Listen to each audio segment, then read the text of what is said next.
屯門畫室終於有網上課程啦，下面嘅資訊欄有連結，快啲加入成為 Patreon 會員啦！大家好，歡迎嚟屯門畫室，今日講嘅唔足嘅廣告筆啊！好，呢排嘢咧好鬼得意喎，佢又貨你咧畫廣告喎。點樣話意思畫廣告咧？其實係一個水性嘅辟文啦，咁佢就貨室內嘅廣告。畫嗰啲餐牌啊，有咩特賣啊嗰啲性嘅，喺畫唔同表面都得嘅。開嚟睇下先。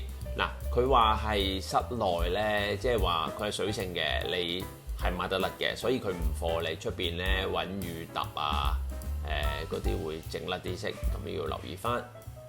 開下個蓋先，一啲粗嘅 marker 咁嘅樣嘅。嗱，我畫落個呢個係個金屬面有層 coating 咁樣咧。佢都上到嘅，不過你實際上你要即係睇情況，唔同嘅質地會有唔同啦。你一即刻抹咧就抹得，如果唔係你濕水再濕啲嚟抹咧都做得叻嘅，因為佢水性。我喺張白紙度試俾大家睇下啲色，咁可以睇下嗰啲質感啊成嗰啲啦。咁有少少熒光效果，佢就話喺紫外線底下咧就會再閃，即係話你嗰啲。酒吧咧夜晚咧咪有啲燈嘅紫外線燈嗰啲咧，咁會閃閃地咁樣咧，咁啊好正嘅。咁但係我就咁因為唔足真係好大廠啊，出呢啲好鬼有經驗，就咁試落去，隻顏色都好鮮嘅。咁咧個頭可以撳嘅，如果你想多啲顏色流出嚟，你大力啲扭撳佢就會得啦。出嘅墨順啦，不過你用嗰時佢兩粒珠珠喺個筆裏邊，你熬下佢先至得咯，咁啊好啲。粗幼自己識唔識書法啦嗱，我上其他面物體啦，咁呢個玻璃啦，還可以嘅。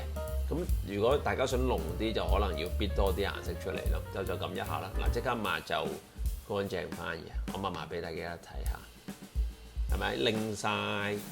好，跟住喺啲膠上面都得嘅，即係如果你有啲膠杯啊、膠板啊嗰啲成都好靚嘅，不過要多顏色。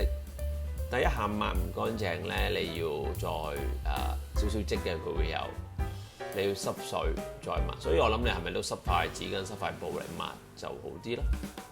好，跟住呢個眼燈嘅，如果喺白色嗰度就係會咁樣啦。係有啲金屬嗰度就係咁樣啦。OK， 非常實用嘅，希望大家中意我今日介紹嘅，好嘛 ？Enjoy art。感謝大家收看，記得 like share 條片 ，subscribe to channel。逢星期二6晚有新片，星期四9點半到10點鐘直播，記得 follow Facebook 同 IG 我教嘅畫班去屯門書 .com 畫在點邊呢邊 .com， 拜拜。